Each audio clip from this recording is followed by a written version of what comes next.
السلام علیکم ورحمۃ اللہ وبرکاتہ۔ بسم اللہ الرحمن الرحیم۔ یہ سبق نمبر 2 اردو زبان کی تیسری کتاب، سبق نمبر 2 پرہیزگاری۔ یہاں سے پڑھنا ہے۔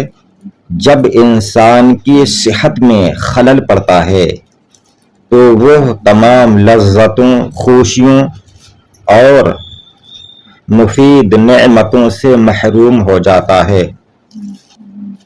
ہم کو نہایت احتیاط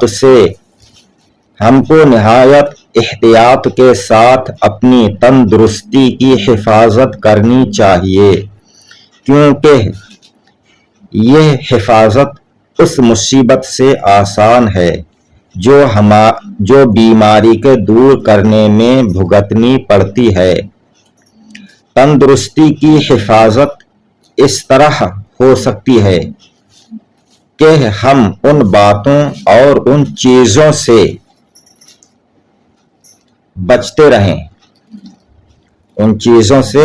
رہیں جو تندرستی میں خلل ڈالنے والی ہیں۔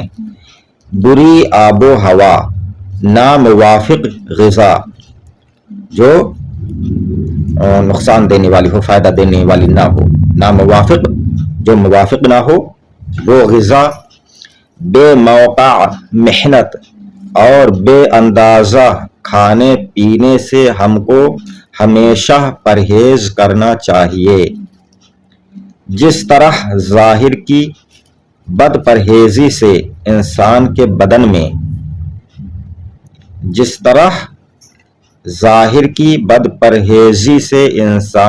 بدن میں دکھ درد پیدا ہو جاتا ہے، اسی طرح باطن کی بد پرہیزی سے اس کے دل کو طرح طرح کے روگ لگ جاتے ہیں۔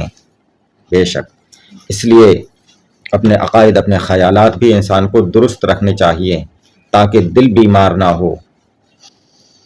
جو شخص بری بات، بیہودہ کام اور ناقص خیال سے پرہیز نہیں کرتا، اس کا دل درست نہیں رہتا۔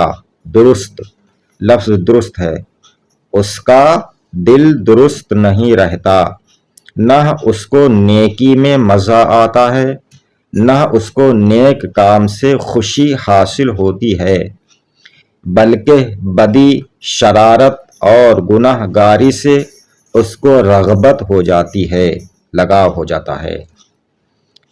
ہم کو ظاہر اور باطن دونوں قسم کی پرہیزگاری اختیار کرنی چاہیے، کیونکہ پرہیزگاری ہی تمام نیکیوں اور خوبیوں کی اصل ہے۔ باقی انشاءاللہ تعالی اگلی ویڈیو میں۔ السلام علیکم، خدا حافظ۔